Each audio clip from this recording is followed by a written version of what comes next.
One of the biggest true crime stories of last year led to the single most viral moment in the 4-year history of this show.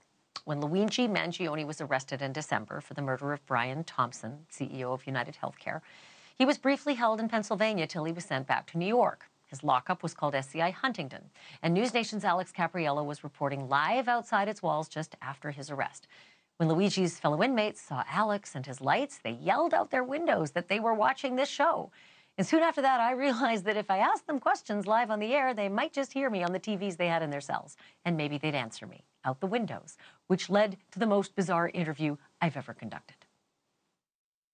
Earlier today, I was reporting outside this prison wall. So, oh my gosh, I'm not sure if you just heard that, Ashleigh. That was them screaming. I just waved. Alex, I just waved, and that was the... Can you hear that? Hi, guys. Say hello to Alex Capriello. They said, we got you, Alex. Ashleigh says hello. I can't believe this. There they are. I can't tell if you can hear this. Oh, we can hear it. Was dinner good, yes or no?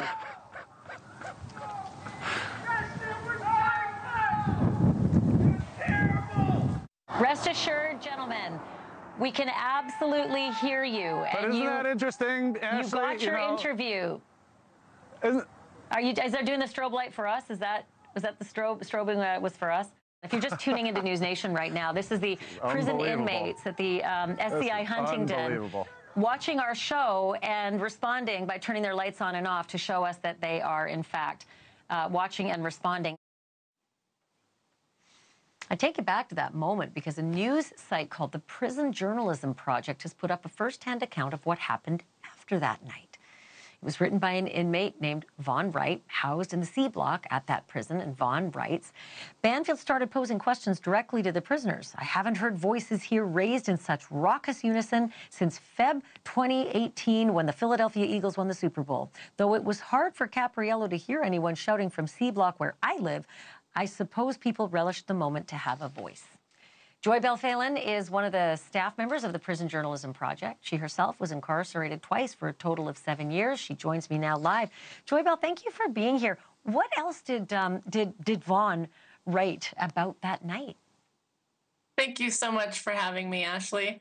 Vaughn wrote about his experience. That's what we tried to do here, and while Luigi was in his prison, what things were like for all of the men in that prison.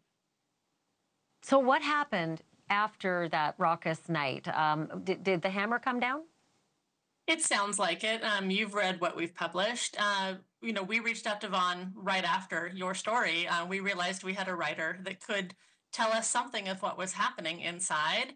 And so Vaughn very much talked about what his observations were. That's what reporting is.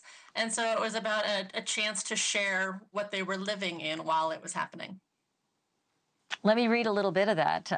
This is what you've got from Vaughn. The day after the NewsNation interview with E-Block aired, the prison's deputy superintendent threatened everyone in the unit, particularly the guys on the street-facing side, with time in the hole if they yelled from their cell or blinked their lights for the media again. Freedom of speech suppressed? Check. That's quite something. Do we know if it happened anyway? Because the next night they did yell from the windows. Vaughn hasn't said. We haven't heard from anybody else at the facility. He does still have tablet access, which is how we communicate with him. We have heard from a couple other writers at that facility, so messages are still coming in and out. Perhaps not on the same unit. I can't verify that, but I think information is still flowing. Well, Joybelle, I'm so glad that you're here. I'm going to have you back again. We've had a lot of breaking news, so we didn't have as long an interview as I would want, but will you come back again? Absolutely. It's been a pleasure. So appreciate it. Joybelle Phelan is a writer, relations manager for Prison Journalism Project, and she's also a former inmate, so she knows a lot about what she's speaking. Thanks for watching. Go to joinnn.com to find NewsNation on your screen. And don't forget to click the red subscribe button below to get more of NewsNation's fact-driven, unbiased coverage.